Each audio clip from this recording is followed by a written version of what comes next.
গাজায় গেল ২৪ ঘন্টায় ইসরায়েলি হামলায় ৬১ জন ফিলিস্তিনি নিহত হয়েছেন। গাজার মানবিক এলাকা আল মাওয়াসিতে ইসরায়েলের বিমান হামলায় মৃতের সংখ্যা বেড়ে দাঁড়িয়েছে ৯০ জনে। এতে আহত হয়েছেন আরও ৩ শতাধিক মানুষ।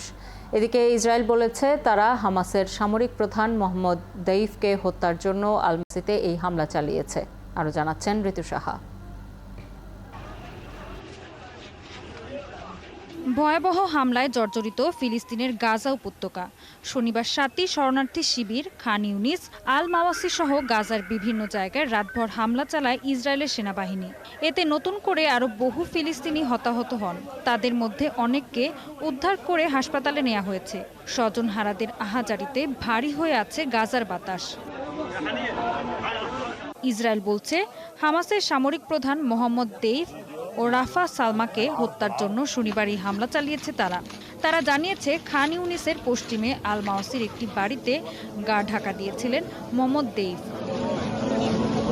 তবে ইসরায়েলের প্রধানমন্ত্রী বেনিয়ামিন নেতানিয়াহু বলেন, গাজায় ইসরায়েলি হামলায় হামাসের সামরিক প্রধান মোহাম্মদ দেইফ ও অন্য একজন সিনিয়র কমান্ডার নিহত হয়েছেন কিনা সে বিষয়ে তিনি নিশ্চিত নন।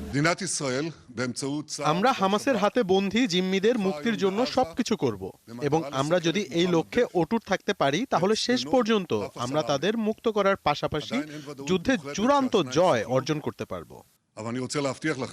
এদিকে হামাস ইসরায়েলের দাবি অস্বীকার করে বলেছে, ইসরায়েলি সেনাবাহিনী কোনো হামাস সদস্যকে লক্ষ্য করে নয়, বরং বেসামরিকদের হত্যার জন্য হামলা চালিয়েছে। আল মাওয়াসি ও খান ইউনিসি ইসরায়েলি বাহিনী যে হামলা চালিয়েছে সেটিকে নিরাপদ অঞ্চল বলেছিল তারাই বেসামরিকদের ওইসব অঞ্চলে আশ্রয় নেওয়ার নির্দেশ দিয়েছিল।